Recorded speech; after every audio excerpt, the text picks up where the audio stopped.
வர ஆட்சிக்கு எந்த ஆட்சிக்கு எல்லாம் ஓட்டு போடுவீங்க? ஓட்டு யாருக்கு போடுவீங்க? நீ மனைவி தானே அமுக்குறீங்க பாத்தீங்களா? அதான் என் தலையை வடிவலையே சொல்லியிருப்பான். ஐயோ வட போச்சே அந்த கதையா இருக்குது கதை. பாருங்க எல்லாம் கதையும் நாங்களே ஐரு மட்டெல்லாம் எதுவுமே கிடையாது. எல்லாமே பக்கா சீன்ஸ். எந்த சீன்ல பிளஸ் நினைக்கிறீங்க? எதுவுமே பிளஸ் கிடையாது. சரி எதுவுமே மைனஸ் கிடையாது. சரி ஓவா யாரு கேட்டது ஒன்மோர்னு?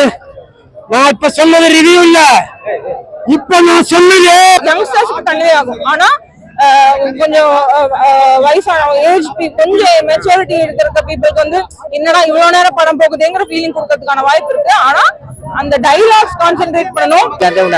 ஒரு வாரத்துல உன்னை பாராட்டலாம் என்ன கேளு, ரஜினிகாந்தே உன்னை பாராட்டலாம் என்ன கேளு. இந்த படத்தை பத்தி அழகா கொண்டு போயிட்டாரு. அழகா கொண்டு போயிட்டாரு. செம்ம ஹைலைட். எனக்குலாம் புல் இருக்குது. என் தலைவன் அந்த டீமே இருந்ததுன்னா வச்சுக்கீங்களா, இந்த படத்தோட டீமே இருந்ததுன்னா காலில் அப்படியே உய்வேன். காலில் வந்து ஆசிரியர் வாங்க, வேற எதுவுமே கிடையாது. படத்தை சொல்றதுக்கு ஒரு நெகட்டிவ் எதுவுமே கிடையாது.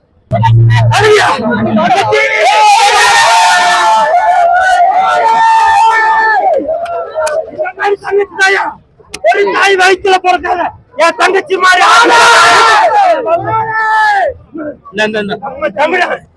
நம்ம தமிழன் வெற்றிமாறன் படம் எப்படி மாத்திருக்காரு? எப்படி எடுத்திருக்காரு? நான் போய் சொல்லன்னு சொல்லுவீங்களா? காசை வாங்கி தந்துவீங்களா? என் தங்கச்சி சொல்ல சொல்லுங்க.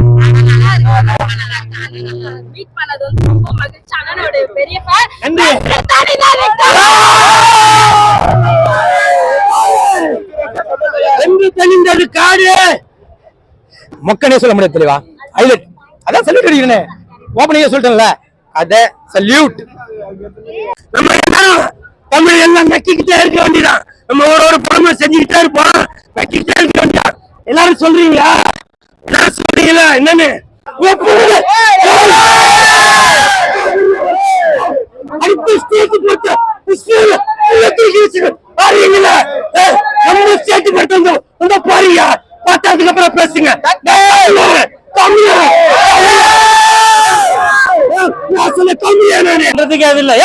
நான் ஓப்பனா சொல்லணும்னா 5 அமரனுக்கு சமம், 10 எத்தனை 10 புஷ்பாவுக்கு சமையாது. அடுத்த ஸ்டேஜ் போற தத்துக்கு தலையில வச்சு ஆடுவீங்கள, போய் தலைந்து பாருங்க. அடுத்த ஸ்டேஜ் போற தத்துக்கு தலையில வச்சுக்கிட்டு புஷ்பா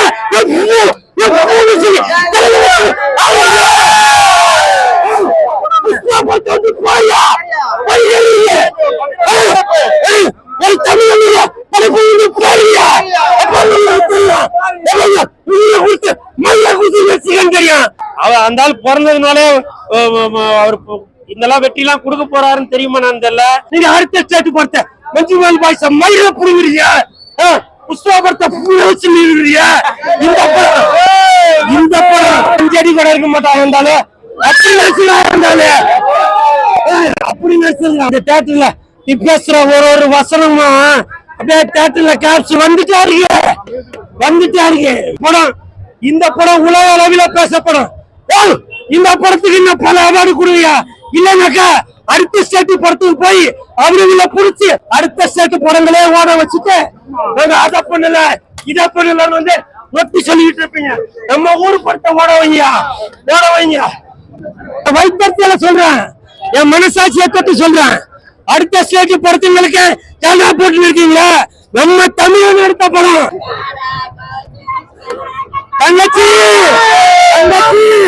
தங்கச்சி இனிமேல் ரசிகரே, தங்கச்சி நன்றிமா தங்கச்சி, நன்றிமா. 5 அடி கூட இல்ல, அந்தாலும் 56 அடிக்கு நடிச்சிருக்காம, இருந்தாலும் சூப்பரா நடிச்சிருக்காரு. இந்த படத்தை வந்து ஒரு கோர்வையா பார்க்கும்போது தமிழன் அதை விட்டுட்டு போய் அடுத்த ஸ்டேட் படங்களுக்கு ஜாலா போட்டுக்கிட்டே தமிழன முன்னேறவே விடாதீங்க, சரியா? அடுத்த ஸ்டேட்டுக்கு போய் எல்லா ஜாலா அடிச்சுட்டே இருங்க. புஷ்பாவில் 1000 கோடி ஆக்குங்க, மஞ்சுமல் பாய்ஸ் 2000 கோடி ஆக்குங்க. நீங்க ஒழுங்கா படம் எடுத்தா நாங்க வந்து அதை ஓட வைக்க மாட்டோமா அப்படின்னு. இப்ப சமீபத்துல தூரம் இல்லை அப்படின்னு ஒரு படம் வந்துருந்துச்சு. அந்த படம் பாத்தீங்களா? சூப்பரான படம். அது ஓட வச்சீங்களா? இல்ல, வயிறு எரியுது. ரிவ்யூ எடுக்க கூட வரல, வயிறு எரியுது. கோழி பண்ணி ஏதோ செல்லத்துறைன்னு ஒரு படம், அப்படி ஒரு ஃபேமிலி படம். அந்த படம் பார்க்க வந்தீங்கன்னா இல்ல, ஜாலியா போடுங்க. அடுத்த ஸ்டேட்டுக்கு ஜாலியா போடுங்க. தமிழக கடைசி வரைக்கும் நக்க விட்டுக்கிட்டே இருக்கு. ஜமான் கூட ஒரு படம் வந்துச்சு, அந்த ஜமா படத்துக்கு கூட நேற்று அவார்டா கொடுத்துருக்காங்க. அந்த படத்துக்கு ரிவ்யூ எடுக்க வச்சு நீங்க வந்தீங்களா? தரமான படங்களுக்கு நீங்க சப்போர்ட் பண்ணுங்க. அடுத்த ஸ்டேட் பண்ணுங்க. புஷ்பாக்கு மஞ்சுமல் பாஸ் மாதிரி புரியுற மாதிரி இருக்கு. நம்ம ஸ்டேட் படங்களுக்கு நீங்க சப்போர்ட் பண்ணிட்டாங்க, புரியுதா? தமிழா தமிழ்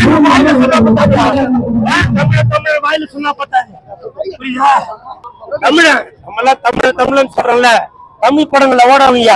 அடுத்த ஸ்டேட் படங்களுக்கே ஜால்ரா போறதை விட்டுட்டு நம்ம ஸ்டேட் படத்தை, நம்ம தமிழன்ற படத்தை, நான் தமிழன் நீ தமிழன் தங்கச்சி தமிழன்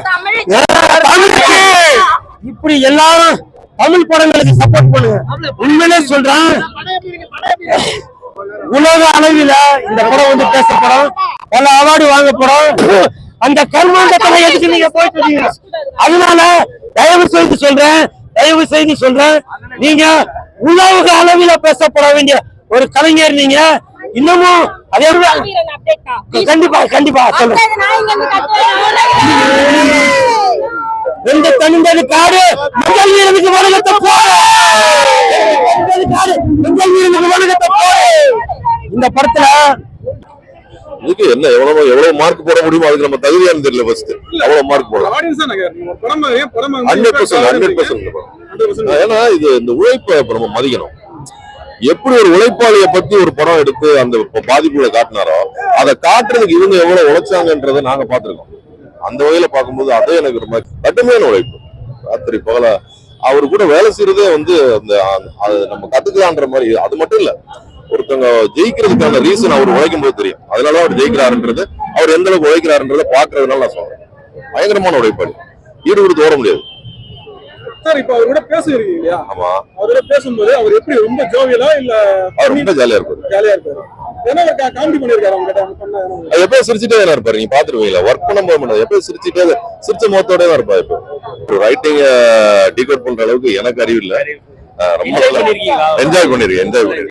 பயங்கர மாசா கிடையாது. அதே மாதிரி ஸ்கிரீன் பிரசன்ஸ் கம்மி ஜாஸ்தின்றதை விட என்ஹான்ஸ் பண்ணணும், எங்கெங்க கட் பண்ணணும்னு சொல்லி அந்த மீட்டர் கரெக்டா போயிருக்கு. யாரையுமே கம்மி குறைச்சு நம்மளால டிசைட் பண்ண முடியாது. எல்லாருமே சூப்பரா நடிச்சிருக்காங்க. அந்த மத்த துணை நடிகர்கள் டெக்னீஷியன்ஸ், சாப்பாடு போட்டவங்க, வண்டி ஓட்டினவங்க, அவ்வளவு பேருடைய உழைப்பு அதுல தெரியுது. அவங்க வீட்டமாவே திடீர்தான் படம் வைப்போம். பார்த்தேன் எல்லாம் ஒன்னதான் படமா தான். அவங்களே இல்லலாம் எவ்வளவோ இல்லலாம் பாத்துருங்க. இது என்ன இவ்வளவு ஒரு ஹாரிபிளா ஒரு அப்படின்ட்டு போறாங்க. அந்த அளவுக்கு ஜஸ்டிஃபை பண்ணிருந்தாங்க. அதெல்லாம் நடந்துச்சு. அதெல்லாம் நடந்துச்சு. அவரை பார்த்து சிரிச்சாங்க, கை தட்டினாங்க, அப்ளாசஸ் இருந்துச்சு. ஒரு மாதிரி அவர் சில இடத்துல ரொம்ப செகண்ட் ஹாஃப்ல இன்டர்வலுக்கு முன்னாடி ரொம்ப இதா சில சீன்ஸ் எல்லாம் இருந்துச்சு. ரொம்ப மோசமா இருந்துச்சு. படம் வேணுமா, நல்ல படம் வேணுமா தான் கேட்பாரு. அது மாதிரி அவரோட படம் வேணும்னா வெயிட் பண்ணி நல்ல படமா பார்க்கலாம். எந்த குறையும் சொல்ல முடியாத அளவுக்கு நல்லா பண்ணுவாரு. ஆமா ஆமா. படம் நல்லா இருக்கு. படம் ரொம்ப சாட்டிஸ்ஃபைங்கா இருக்கு. கொஞ்சம் ஸ்லோவா இருக்கிற மாதிரி இருக்கு. ஆனா வந்து இந்த படத்துக்கு தேவையான ரைட்டிங் தான் கண்டிப்பா கொடுத்துருக்காங்கன்னு சொல்லணும். அதனால எனக்கு சாட்டிஸ்ஃபைங்கா இருக்கு. ஆனா அதை ப்ராப்பரா கன்வே பண்ணிருக்காங்கன்னு தான் சொல்லணும். கொஞ்சம் ஸ்லோவா இருந்தாலுமே அந்த கதைக்கு என்ன தேவையோ அந்த கதைக்கான பேக் ஸ்டோரியா ஸ்டோரி ரேட்டிங்கா கண்டிப்பா கொடுத்துருக்காங்கன்னு சொல்லி சூப்பரா கன்வே ஆச்சுங்க. கான்சென்ட்ரேட் பண்ணி பார்க்கணும், நல்லா தெளிவா கான்சென்ட்ரேட் பண்ணுவோம். ஒரு டைலாக்ஸ்லயுமே ஒரு விஷயம் இருக்கு. அந்த எல்லா டைலாக்ஸுமே கான்சென்ட்ரேட் பண்ணா நல்லா இருக்கும்னு தோணுது. ஒரே ஒரு விஷயம் மட்டும் என்ன மைனஸா, டைலாக்ஸுக்குமே இந்த சென்சார் போர்ட்ல இருந்து ஏதோ பிரச்சனை வந்தனால திருப்பி டப்பிங் ஏதோ பண்ணிருக்காங்க. அவங்க பேசுற டைலாக்குக்கும் நம்ம லிப்சிங் வந்து ப்ராப்பரா வரல. த்ரூ அவுட் ஃபிலிம் அது ஏதோ மேஜரா ஹிட் ஆகிற மாதிரி இருக்கு. அது கொஞ்சம் பெட்டரா இன்னும் கொஞ்சம் டைம் எடுத்து ரிலீஸ் டேட் கொஞ்சம் தள்ளி இருந்திருக்கலாமோ அப்படிங்கிற மாதிரி ஒரு ஃபீலிங் இருக்கு. ஏன்னா இதை ப்ராப்பரா ஒர்க் பண்ணியிருந்தாங்கன்னா இதை சூப்பரா கேரி பண்ணி இருந்திருக்கலாம் இந்த படத்தை. ஃபர்ஸ்ட் ஹாஃப் லேக் ஆகுதுதான். ஆனா அந்த லேக் இருந்தாதான் இந்த கதையை வந்து ப்ராப்பரா கன்வே பண்ண முடியும்னு எனக்கு தோணுது. அதனால அந்த லேக் இருக்கிறது நல்லதுதான். ஏன்னா நம்ம ஐ திங்க் நம்ம ஆடியன்ஸுக்கு வந்து இந்த லேக் இருக்கிறது வந்து பிடிக்காதுன்னு நினைக்கிறேன். ஏன்னா மெய்யழகன் மாதிரி ஒரு படம் வந்துச்சு, அந்த படமும் பெருசா மக்களுக்கு பிடிக்கல, நிறைய பேருக்கு பிடிக்கல. ஏன்னா அது ரொம்ப பேசிட்டே இருக்காங்க, ரொம்ப ஸ்லோவா இருக்குங்கிறதுனால. அப்படி இருக்கிற பீப்புளுக்கு வந்து கண்டிப்பா இந்த படம் பிடிக்காது. ரொம்ப ஸ்லோவா இருக்க மாதிரி தான் ஃபீல் ஆகும். ஆனா அந்த படம் சாட்டிஸ்ஃபைங்கா தான் இருக்குன்னு தான் சொல்லணும். பேக்ரவுண்ட் ஸ்கோர்ஸ் எல்லாமே நல்லா இருக்கு. ஒரு சில இடத்துல நல்லாவே பொருந்தி இருக்கு. ஒரு சில இடத்துல வந்து அந்த சாங் அந்த இதெல்லாம் வந்து பார்க்க நல்லா என்கேஜிங்கா இருக்கு.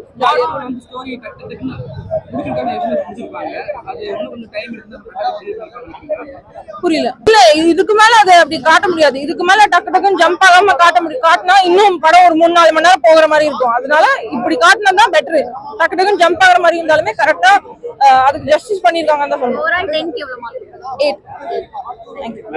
இது அவரோட ரைட்டிங் மாதிரி இல்ல. ஆனா அவரோட ரைட்டிங்ல இருந்து மாறுபட்ட மாதிரி ஒண்ணு ட்ரை பண்ணிருக்காங்க. அது நல்லா கேரி பண்ணிருக்காங்கன்னு தான் சொல்லணும். பொதுவா இந்த மாதிரி ஸ்லோவா இருக்கிற மூவிஸ் ஒரு இது மாதிரி பேசிட்டே இருக்கிற மூவிஸ் ஒரு கதை சொல்ற மூவிஸ் வந்து நம்ம மக்களுக்கு பிடிக்காது. ரொம்ப எடுத்தோடனே என்ன அப்படிங்கிற சொல்யூஷனுக்கு வந்துட்டாதான் நம்ம ஆடியன்ஸ் பார்ப்பாங்களோ என்னமோ எனக்கு தெரியல.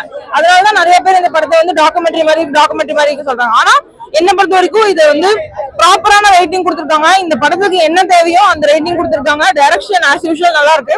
டைலாக்ஸ் அந்த லிப்சிங் மட்டும் இன்னும் கொஞ்சம் ஒர்க் அவுட் பண்ணிருக்கலாம். மத்தபடி இந்த படம் வந்து நல்லாவே எடுத்துட்டு போயிருக்காங்க. 8.5. எப்படி ப்ரோ இருக்கு படம் வேற லெவல்ல இருக்கு. அவர் சொல்றதுக்கு நமக்கு தகுதி இல்லை. ஆனா அருமையா நடிச்சுக்கிறாப்புல. ஒரு கதாநாயக அந்தஸ்தே வந்தாச்சு. உன்னை வச்சு அவன தைரியமா எடுக்கிறாயா படம், லாஸ் ஆக மாட்டாயா.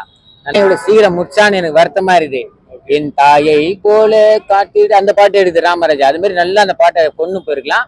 இருந்தாலும் அவர் கொஞ்சமா பாடினாலும் எப்போ பாடின பாட்டு மாதிரி தான் தெரியுது. ஆனா நல்லாவே இருக்குது. பேய் மாதிரி நடிச்சுக்கிறான் மனுஷன். ஏன் புரியுதா? பணம் சம்பாதிக்க எப்படி வேணா சம்பாதிக்கலாம். சமுதாயத்துக்கு கொண்டு போறத இப்ப யாருமே இல்லையே. அதை பத்தி பேசுறதுக்கு ஒருத்தம் கூட இல்லையே. அட்லீஸ்ட் ஒரு நடிகராக பேசிட்டு போத நாங்களாம் வெயிட் பண்றோம். எங்களை மாதிரி பப்ளிக்கு நல்லா இருக்கு. தரமான சம்பவம். படத்துல வந்து எந்த சினிமா பிளஸ் நினைக்கிறீங்க? நிறைய இருக்கு, சொல்ல முடியாத வார்த்தை கிடையாது. எல்லாமே பிளஸ்ன்றது மைனஸ்ன்றதுலாம் தேவைப்படுது. உண்மையான ஸ்டோரியை உள்ள எடுத்து கொடுத்துருக்காங்க. ஸ்கிரீன் பிளேல தரமா இருக்குது. ஏன்னா உங்களுடைய ஃபேமிலியும் ஒரு ஆபீஸ் நீங்களே போறீங்க, அவர் பாதிக்கப்படுதுன்னா 4 பேர் உன் பக்கத்துல நிக்கிறான், உன் ஃப்ரெண்ட்ஸ்ல ஒருத்தங்க பாதிக்கப்படுது, வச்சா அது மாதிரி ஆயிடுச்சுடா அப்படின்னு சொன்னா நீங்க தட்டி கேட்பீங்களா? கேட்க மாட்டீங்களா? நானே கேட்பேன். நார்மல் பீப்புளே கேட்பான். எதுக்குன்னா அவன் அந்த சைட்ல இருந்து அடிபட்டு வெளியே வந்திருக்கான், பாதிக்கப்பட்டு வெளியே வந்திருக்கான். அதை தான் தலைவன் வெளியே ஸ்கிரீன்ல காமிச்சிருக்கான். ஓகேங்களா? அதுல இருந்து என்னென்ன பாதிப்பு வருவது, என்னென்ன பிரச்சனைகள் வருவது, என்னென்ன பொல்யூஷன் எல்லாம் வரப்போகுது, அதெல்லாம் தட்டி கேட்கறது அந்த தலைவன். அதை நீங்க படத்தை பாருங்க, உங்களுக்கே கதை புரியும். ஃபேமிலி ஆடியன்ஸ் கன்ஃபார்மா பார்க்கலாம். ஃபேமிலி ஸ்டோரி, ஒரு குடும்ப ஸ்டோரி படம் பார்க்கலாம். எனக்கு சத்தியமா ஃபீலே ஆகல. உட்காந்து ஒரு சில சீன்ஸ் எல்லாம் வந்து அழுதுட்டேன். சாகும் போதுல என் தலைவன் வந்து ஹைலைட் சொல்லுவான், அவனுக்கு ஒரு கதையை சொல்லுவான். அது சொல்லும் போது உள்ள அறிக்கும் எங்களுக்கெல்லாம் செலுத்துச்சு. தலைவா அப்பதான் கத்துனேன், தியேட்டரே பறகுது விசிலு. ஹைலைட் என்னன்னா நிறைய இருக்கு. சொல்ல போனா படத்துல உண்மை ஸ்டோரி ஒருத்த வார்த்தையில சொல்ல போலாம். உண்மை ஸ்டோரி அதெல்லாம் தலைவன் கொடுத்துருக்கு. உங்களுக்கு கொடுத்த கதாபாத்திரத்துல நீங்க தரமா நடிச்சிருக்கீங்க. ஓகேங்களா? 10 மாசம் குழந்தைய பெற்றெடுக்கிறவங்களுக்கு அந்த வழி தெரியும். ஓகேங்களா? அரைவரையா தூக்கி அந்த கதையை சொல்லிட்டாங்க. இப்படிதான் போகணும். கதையை ஜேர்னி எடுத்தாதான் உங்களுக்கு கரெக்டா இருக்கும். ஓகேங்களா? அதோட ஜேர்னி கதையை உங்களுக்கு புரியாம இருந்தது. கதையும் சரி, திரைக்கதையை, வசனம், பேக்ரவுண்ட் மியூசிக் இதெல்லாம் யாராலையும் பார்க்க முடியாது. ஓம படம் சொல்லிட்டு போயிடுவாங்க. ஒரு மியூசிக் ஹைலைட். அதனாலதான் வடிவமைக்க எண்ணெயில போட்டு பொறிக்கிறதுக்கு அந்த வழி தெரியும். எண்ணெயில போட்டு வேலை செய்யற பாத்தீங்களா, தலைவா கட்டிக்கினேன், அவனுக்கு தான் அந்த வழி தெரியும். எதுக்குன்னா அந்த தலைவனுக்கு தான் செதுக்கிறேன் கதையை. உட்காந்து நைட்டும் பகலும் திரைக்கதையை, வசனம் எல்லாம், டைரக்ஷன், மியூசிக், எங்கெங்க ஆர்டிஸ்ட் எங்கெங்க சொருவணும், எந்த ஆர்டிஸ்ட் நடிச்சா இந்த கதையை இட்டாகணும் பண்ணிருக்காரு. எந்த இடத்துல லாக் ஆகல, எந்த இதெல்லாம் போர் அடிக்கல. அடுத்த சீன் என்ன ஒரு ரொம்ப ஆர்வமா இருக்கு. படம் வந்து பார்க்கலாம். ரைட்டிங் சூப்பரா இருக்குது. அதாவது பெருசா இல்லைன்னா கூட ஒரு சின்ன விஷயமா நுணுக்கமா பண்ணியிருக்காரு. ஒரு சில நிறைய குறியீடு வச்சிருக்காரு. படத்தை நிறைய பணத்தை வந்து தெருவில் எடுத்துமா கூட சொல்லியிருக்காங்க. அதை பத்தி பேசியிருக்காங்க. அப்புறம் வந்து ஊதிய உயர்வு பேசியிருக்காங்க. தொழிற்சங்கம் எப்படி அமைக்கணும்னு சொல்லிட்டு அதை பத்தி பேசியிருக்காங்க. தொழிலாளர்களுக்கு எதிராக சுரண்டல் பத்தி நிறைய பேசியிருக்காங்க. கொஞ்சம் பேசினா கூட தெளிவா பேசிருக்காங்க. படம் வந்து ஒரு தாக்கத்தை ஏற்படுத்தும். கண்டிப்பா புரியும். யோசிக்க வைக்க, நீங்க படத்தை பாத்தீங்கன்னா யோசிக்க வைக்க. அவங்க சொல்றது நம்ம இப்படிலாம் பண்றாங்களா, சிட்டில இருக்கவும் தெரியாது என்ன நடக்குதுன்னு சொல்லிட்டு, அவங்க பாக்குறவங்க வந்து கிராமத்து இது மேல நடக்குதான்னு சொல்லிட்டு அவங்களுக்கு புரியுவாங்க. இது கொஞ்சம் ஒரு மாற்றத்தை ஏற்படுத்தும். படம் கண்டிப்பா புரியும். ஒரு டிஸ்கஷன் ஓப்பன் ஆகும். படம் நேச்சுரலா இருக்கு. படம் நேச்சுரலா இருக்கு. நடிச்சா மாதிரி தெரியல, எல்லாமே லைவா ரோல் அவங்க பண்ணிருக்க மாதிரி இருக்கு. புஷ்பா கொண்டாடுறோம், நம்ம நிறைய படம் கொண்டாடுறோம். மஞ்சுமல் பாய்ஸ்லாம் அந்த படம் நம்ம தலையில தூக்கி கொண்டாடணும்னா தமிழ் நம்ம வாழ வச்சது போதும், தமிழா நம்ம வாழ்வோம். இனிமே எதுவுமே பிளஸ் இல்ல, அப்படி இல்ல, எல்லாமே பிளஸ்ஸா தான் இருக்கு. டிஃபரன்ஷியேட் பண்ண முடியல. ஆமா, ரைட்டிங் வேற லெவல்ல இருக்கு. இப்ப இவ்வளவு எஃபெக்ட் போட்டு அவர் நடிப்பாரு நான் எதிர்பார்க்கல. இது வேற லெவல்ல இருக்கு. திருத்தரமா நடிச்சிருக்காங்க. வெறித்தனமா நடிச்சிருக்காரு. இந்த படத்துல எந்தெந்த சீன்லாம் ரொம்ப பிடிச்சிருந்துச்சு, இதெல்லாம் வந்து மிஸ் பண்ணாம பாக்கணும் அப்படின்னா ஆடியன்ஸுக்கு சொல்லலாம், அதனால கேக்குறேன். நான் ஒரு 1/4 மணி நேரம் மிஸ் பண்ணிட்டேன். ஃபர்ஸ்ட் சீன் என்னன்னு சரியா பார்க்கல, அதுக்கப்புறம் தான் வந்தேன். மன்சீன் சொல்லுவாங்க, அது வேற லெவல்ல இருக்கும் ஜி.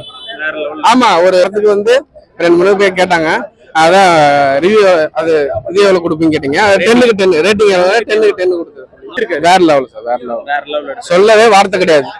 வெற்றிமாறன் சார் தான் சல்யூட் அடிக்கணும். என்னென்ன எதிர்பார்த்து வந்தீங்க இந்த படம் பாக்குறதுக்கு முன்னாடி? நான் எதிர்பார்த்து வந்ததோட நல்லா இருக்கு. ஆமா, அதுக்காக வந்தேன். வேலையெல்லாம் விட்டு வந்திருக்கோம், நம்மளும் ஒரு ஃபேமிலி மேனு. அதை விட்டு வந்ததுக்கும் ஒரு வைபா இருக்கு, ஒர்த்தா இருக்கு. நான் ஒரு வேலையை விட்டு வந்ததுனால எனக்கு ஒரு ஹாப்பியா இருக்கு படம் பார்த்து. ஆமா, ரொம்ப ஹாப்பியா இருக்கு. ஆமா, கண்டிப்பா. தேவை படம் எப்படி இருந்ததா இல்ல பின் டிராப் சைலண்ட்ல 3 ஹவர் உட்கார வச்சு என் முன்னோர்களை பத்தி எடுத்து சொன்னா பாரு. இந்த இனம், இந்த தமிழன் இனம் சாதாரணமா நம்ம இங்க வந்துடல. ஒரு இடத்துல போய் உட்காரத்துக்கு ஒரு கம்யூனிஸ்ட் தோழர்களும் திராவிட தோழர்களும் அவங்கவுங்க சித்தாந்தத்தை உள்ள புகுத்தி அவ்வளவு கஷ்டப்பட்டு உயிரை இழந்திருக்கிறாங்க. அதுக்கான வரலாறு தான் நம்மளோட நம்ம கலரா இருக்கட்டும், நம்ம உடையா இருக்கட்டும், நம்ம நடையா இருக்கட்டும், இன்னைக்கு வெளிநாட்டுல போய் கால் பதிக்கிற எல்லாமே ஒரு தோழர்களாலையும் ஒரு சித்தாந்தத்தாலையும் அடிப்படையில தான் நம்ம முன்னுக்கு வந்திருக்கோம். இல்லைன்னா வெள்ளக்காரன் கூட்ட சுதந்திரத்தை இவங்க நம்ம கிட்ட இன்னும் படிக்கிறதுக்காக வெயிட் பண்ணிட்டு இருக்கானுங்க. அது நடக்கவே நடக்காது கண்ணா.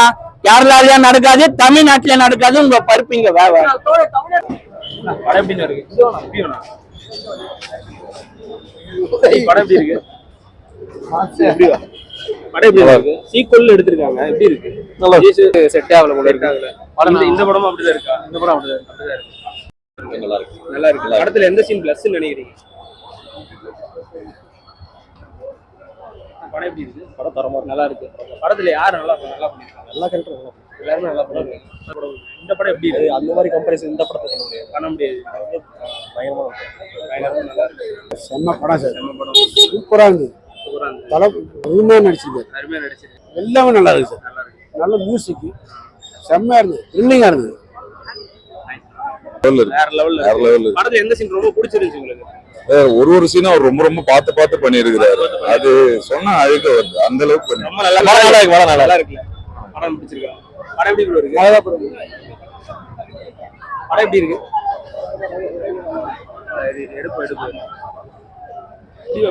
ஒரு கடவுள் தான் காரல் மார்க்ஸ் வந்ததுக்கு அப்புறம் எல்லாருக்கும் தேவையான கடவுள் அவன் படைச்சிட்டான். அவனோட சித்தாந்தம் தான் லெனின், எல்லாம் பிடல் காஸ்ட்ரோ, சேக்குவேரா. ஒரு ஊர்ல ஒண்ணு இருக்கும், நம்ம ஊர்லயே இருந்தாங்க, வளமாவே இருந்தாங்க. 1000 கட்டுக்கதைகளை சொல்லி நம்மளை ஏமாத்தி வளர்த்துட்டாங்க. ஒரு மயிரம் வத்த இனிமேல் புடுக முடியாதுன்றத ஆணித்தனமா சொல்லியிருக்காங்க. வேணா டைரக்டர் ஒருத்தன் இருக்கிறான் பாத்தீங்களா, குறை சொல்றானே, அவனுக்கு ஒண்ணு சொல்லிக்கிறேன். ஒன்னா ஒரு டம்ளர் புச்சு குடுக்குறேன், நல்லா குடி. இன்னொருத்தன் பிக் பாஸ்ல போய் ஒழிஞ்சுக்கிறான் பாத்தீங்களா, அவனுக்காக ஒண்ணு எத்து வைக்கிறேன், வந்து குடி. ஒரு தேன் எப்படி சுத்தமா இருக்கணுமோ, ஒரு பால் எப்படி சுத்தமா இருக்குமோ, ஒரு மாடத்துல இருந்து வர மழை எப்படி சுத்தமா கலங்க இல்லாம இருக்குமோ, அந்த மாதிரி அதை அவர் குடுக்குறாரு. அதனாலதான் இன்னி வரைக்கும் அவர் படம் தோல்வி அடையல. நீங்க டைரக்டர் கிடைக்காம, ப்ரொடியூசர் கிடைக்காம, நடிகர் கிடைக்காம கெஞ்சிட்டு இருக்கீங்க. ஆனா தெலுங்குக்காரன், ஹிந்திக்காரன் யார் எல்லாருமே அதுதான்டா தமிழன், அவன் தான்டா கடவுள், படைப்பதனால் அவன் பேர் இறைவன் அப்படின்னு சொன்னார்ல கண்ணதாசன். என்ன வேணும் உங்களுக்கு? இல்ல என்ன வேணும் கேக்குறீங்களா? சாமி பிறந்து ரொம்ப நாள் ஆயிடுச்சுடா, ரொம்ப நாள் ஆயிடுச்சு. காரல் மார்க்ஸ்னு ஒருத்தன் பிறந்தான் பத்தியா, அப்பயே அந்த சாமி பிறந்துட்டான். அவனோட அவதாரம் தான் ஒவ்வொரு ஊர்லயும் மாவோவாவும், லெனினாவும், பிடல் காஸ்ட்ராவும். இதெல்லாம் நீ புரிஞ்சுக்கலன்னா இன்னும் நீ 40க்கு 40 இழந்துன்னு தான் இருப்ப. 60 வருஷம் ஆகிய ஒன்னும் கைட்ட முடியல. எப்படி வானத்திலிருந்து பெய்யற மழையோ பால் எல்லாமே சுத்தமா இருக்கு. தப்பா பேசுற உங்களுக்கு எல்லாம் ஒண்ணு சொல்றேன், வேணா ஒரு டம்ளர் புடிச்சு கொடுக்குறேன், நீ உன் வீட்டுல யாருக்கும் தெரியாம குடிச்சிட்டு அப்புறம் பேசி. நீ வந்து போனியாவாத டைரக்டர், இன்னொன்னு போனியாவா பிக் பாஸ்ல போய் ஒருத்தன் ஒழிஞ்சு நிற்கிறான் பாரு. நீங்க அதெல்லாம் அற்புதமா இருந்தது.